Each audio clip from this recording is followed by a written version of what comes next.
Most cartel members are violent idiots who are too high to care. But Patricio Mendez Valle, aka El Cerebro, is an oddball genius who's too fucking smart to bother. Nydia Flores spotted his intellect when he was just a kid. She sent him to college in Mexico and later grad school in California. Word is he was too strange and misanthropic for even that crowd. But he popped up on our radar. El Cerebro heads up the cartel's submersible program out of Jimenez. From Jimenez, his semi-submersibles, sometimes carrying as much as 10 tons of cocaine, head downriver to Brazil, then to the Atlantic. From there, floating just a few feet below the surface, they can go all the way to Mexico, even as far as Florida. But smuggling with these semi-submersibles will soon be a thing of the past. He and Nydia have ambitions to make reusable, fully submersible craft. Think what a multi-billion-dollar criminal enterprise could do with a fleet of submarines. Smuggling would be just the start. If we're gonna take down these subs, we need El Cerebro and his jagged-ass brain intact and cooperative. Just remember, he's Nydia's pet project. She won't give him up easy.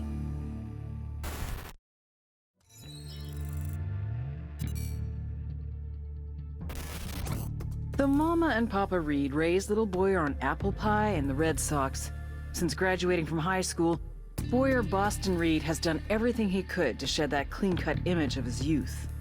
Looking for adventure, Reed left his hometown of Lexington, Massachusetts, and became a bush pilot in South America. Medical records also tell a saga of gonorrhea, hep C, and herpes. As a pilot, he stayed clean for a number of years, but one fateful day, he met El Boquita. Within days, Reed was flying Santa Blanca's coke to Georgia, Florida, and the Carolinas. With the drug smuggling came the money, and Reed loves to spend it.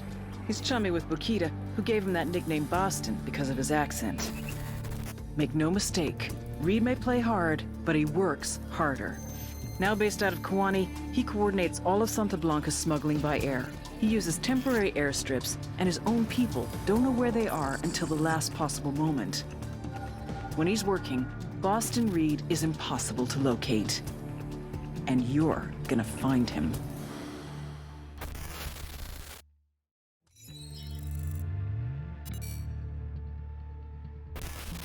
All the sicarios in the world ain't worth piss if you don't have the accountants to wash the money clean. Octavio Allende is the accountant that does Sueño's laundry. They call him El Pulpo, the octopus, because he's got his tentacles everywhere. You take him out, a lot of other pieces no longer connect, but I want to use him as a weapon.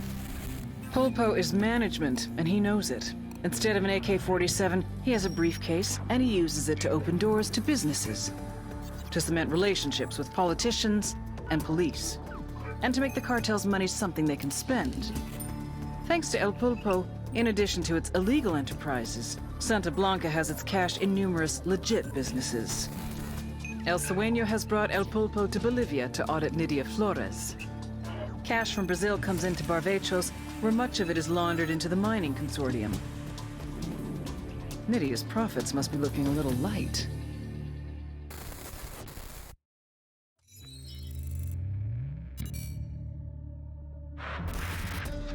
Every week, more than 6 tons of white powder moves through Mojocoyo. It's a transit point, where shipments are kept secure, awaiting export to Brazil, the US, and Europe. Antonio is the buchon out here, the boss. His job is to keep all that coke safe. Thing is, being surrounded by cocaine all day is a really stressful job, like being the fat kid in charge of the sugar factory. And we all know what happens when you eat too much sugar. Your brain rots. You stop talking on phones. You stop trusting your own people. You stop going home to your wife. You even stop telling anyone when the shipments are coming in, until the moment they arrive. When it comes to coke transports, Antonio is a vault. And I want to crack that motherfucker open.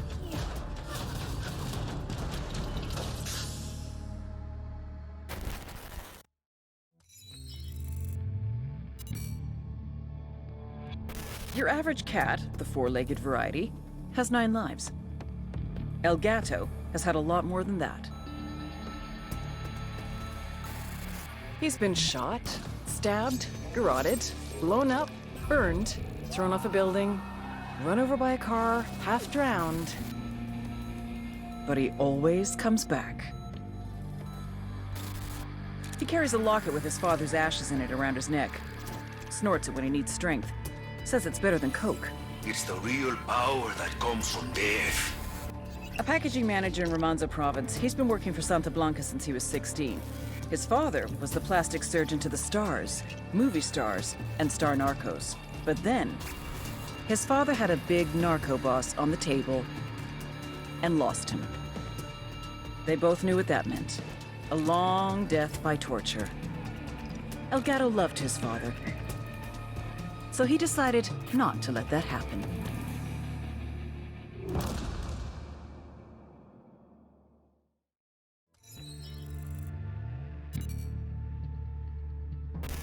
Dolores Serrano de Perez, La Cabra.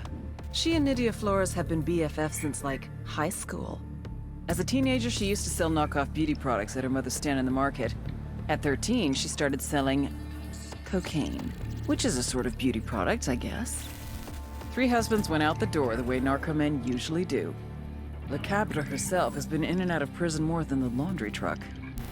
Her other product is information, quite valuable in the cocaine trade. La Cabra will do anything she has to get information. Information is what got her in with the Peruvian drug gangs. A valuable connection for Santa Blanca. Because the thing about being one of the world's largest cocaine producers is you're also the world's largest cocaine seller. And with that many customers, you need the supply to keep up with demand. You need a backup plan. La Cabra is Nydia Flores' backup plan.